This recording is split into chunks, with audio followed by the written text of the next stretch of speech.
આજે મેં એક મસ્ત વાત જાણી સેનજી.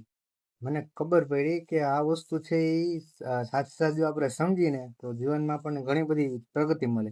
શું વાત હું તમને જણાવું કે મેં હમણાં જ વિચાર્યું કે ઘણી વાર છે ને આપણા જીવનમાં એવા પોઈન્ટ આવે કે એવી પરિસ્થિતિ આવે જ્યારે આપણે બીજા માણસોને એમ કહીએ છીએ કે તમે મને સમજતા નથી, તમે મને સમજતા નથી, હું શું કહેવા માંગુ છું, હું શું કરવા માંગુ છું, તમે સમજતા નથી.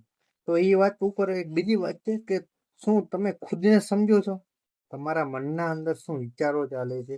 તમે શું બનવા માંગો છો? એ વિશે તમને આમ ચોક્કસ અનુમાન છે કે ના આ મારે વ્યક્તિ બનવું જ છે, આ મારું પાથ છે, આ મારું લક્ષ્ય છે, આ મારો ગોલ છે જેને મારે અચીવ કરવો છે.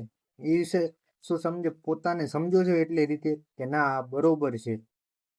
તમે જ્યાં સુધી ખુદને નહીં સમજો ને ત્યારે ત્યાં સુધી તમને કોઈ બીજા વ્યક્તિ સમજશે નહીં. જ્યાં સુધી તમે તમારા મનના વિચારોને પોઝિટિવ એટલે કે સકારાત્મક નહીં કરો ત્યાં સુધી તમે નેગેટિવ માણસો સાથે રહીને તમારા મગજને ખરાબ કરી નાખો. સમજો આ વાતને. જય દ્વારકાધીશ.